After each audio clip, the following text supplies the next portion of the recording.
On the morning of August 31st, 1888, a woman was walking home through the streets of Whitechapel.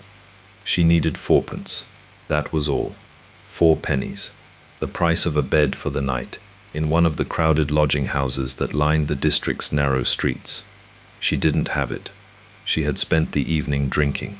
She had earned her bed money at least 3 times over that day, and spent it each time before she could hold on to it. According to the woman who last saw her alive, she was laughing about it.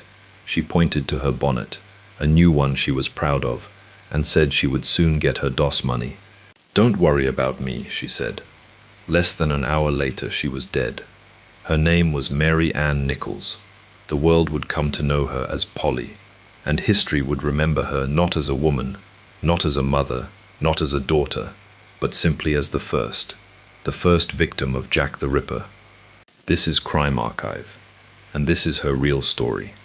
Mary Ann Nichols was born in 1845 in the parish of St. Bride's, London. Her father was a blacksmith. Her childhood was working class but stable, the kind of life where dignity was possible if nothing went wrong. For a while, nothing did. In 1864, at the age of 18, she married a printer's machinist named William Nichols. They went on to have 5 children together. To look at the early years of Polly Nichols' life is to see someone who had everything that Victorian society considered necessary for a woman's survival: a husband, a home, children, respectability. And then, piece by piece, it fell apart. Accounts from the time are not entirely clear on who was responsible for the breakdown of the marriage. William Nichols later claimed that Polly drank. Polly's father maintained that William had been unfaithful. The truth, as it so often is in marriages that collapse, was probably somewhere in the middle and more complicated than either version. What is clear is that by 1880, Polly and William had separated. The 5 children stayed with William. Polly was alone. The years that followed the separation were years of slow erosion. Without a husband, without her children, and without the social protection that marriage provided in Victorian England, Polly Nichols slid toward the edges of society.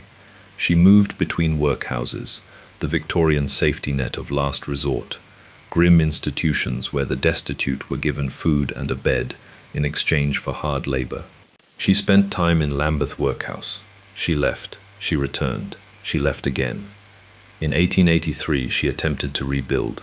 She found work as a domestic servant with a respectable family in Wandsworth.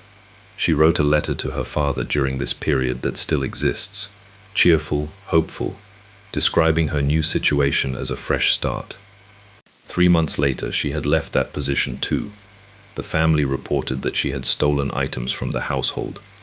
Whether that account was accurate, or whether a desperate woman had simply been accused of something convenient by employers who wanted rid of her, is something we cannot know. What we know is that after Wandsworth, Polly Nichols disappeared further into the margins. She ended up in Whitechapel. Here is what most retellings of this story don't tell you.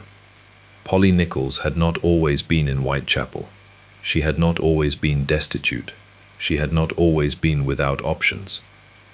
She had been a wife, a mother of 5, a woman who had written cheerful letters about fresh starts. The distance between that woman and the woman walking home without fourpence for a bed on the night of August 31st was not a matter of character. It was a matter of circumstance, of a system that provided almost nothing for women who found themselves alone, of a city that offered survival in Whitechapel to women who had nowhere else to go. Polly Nichols was not born into the gutter.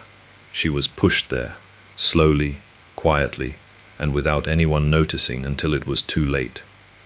By the summer of 1888, Polly was living in a lodging house on Thrall Street, one of the most desperate addresses in Whitechapel. The lodging houses of Thrall Street charged 4pence a night for a bed in a room shared with strangers. To earn that 4pence, women in Polly's position did whatever work was available: charring, washing, running errands, or selling sex on the streets. On the evening of August 31st, Polly had been drinking. At around 11 p.m., she was turned away from the lodging house because she didn't have her bed money. She was not distressed about it. A woman who knew her, Emily Holland, encountered her on Osborne Street at around 2:30 in the morning. Polly was drunk but cheerful. She pointed to her bonnet. She said she would get her money soon enough. Emily Holland watched her walk away down Whitechapel Road. That was the last confirmed sighting of Polly Nichols alive.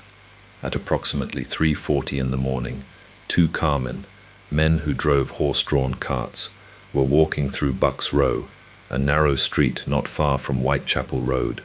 They found a woman lying on the pavement near a stable yard gate. At first they thought she was drunk, or perhaps unconscious. When they looked more closely, they realized she was dead. Police were called. A constable named John Neal arrived to find Polly Nichols lying on her back, her skirts pushed up, her throat cut so deeply that the wound nearly reached her spine. A doctor was summoned. Further injuries were discovered during the examination. The violence done to her body went far beyond what was necessary to cause death. This was not a robbery. This was not an argument that had gone wrong. This was deliberate, targeted, and it had been carried out in near silence on a street where multiple people lived and worked, without a single witness seeing or hearing anything. The doctor who examined Polly Nichols at the scene made an observation that investigators found deeply unsettling. He estimated she had been dead for no more than 30 minutes when he arrived, which meant that while Emily Holland was watching Polly walk away down Whitechapel Road at 2:30 in the morning, cheerful, alive, talking about her bonnet, her killer was already somewhere in those same streets, already moving through the same fog, the same gaslit alleys, the same Whitechapel night, waiting. Polly Nichols was identified the following day by her father and by William Nichols, the husband she had separated from 8 years earlier. William Nichols reportedly wept when he saw her. Whatever had passed between them, the accusations, the separation, the years of distance, it ended there, in a mortuary in Whitechapel, with a man weeping over a woman he had once married and lost. Their 5 children had grown up without their mother. Now they would live the rest of their lives, knowing how she had died. The investigation into her murder found almost nothing. No witnesses, no suspects, no physical evidence that led anywhere. 4 more women would be killed in the months that followed. The city would descend into panic. The name Jack the Ripper would become famous around the world. And Polly Nichols, the forgotten daughter, the woman who had once written hopeful letters about fresh starts, would become a footnote in a story that was never really told from her point of view. Until now.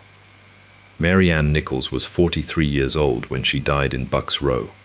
She had been a daughter, a wife, a mother of 5.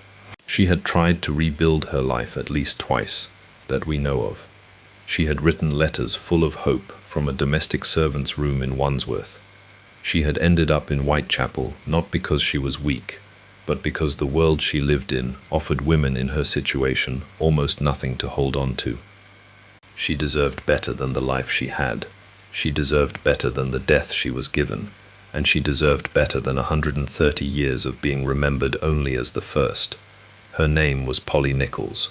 Remember it. Next week on the Women of Whitechapel, Annie Chapman, a mother who had already buried 1 child, caring for another, when Whitechapel claimed her too. If Polly's story moved you, comment the word mysteries below, and subscribe to Crime Archive so you don't miss a single episode of this series, because every one of these women deserves to be more than a number. Crime Archive. Some files never close.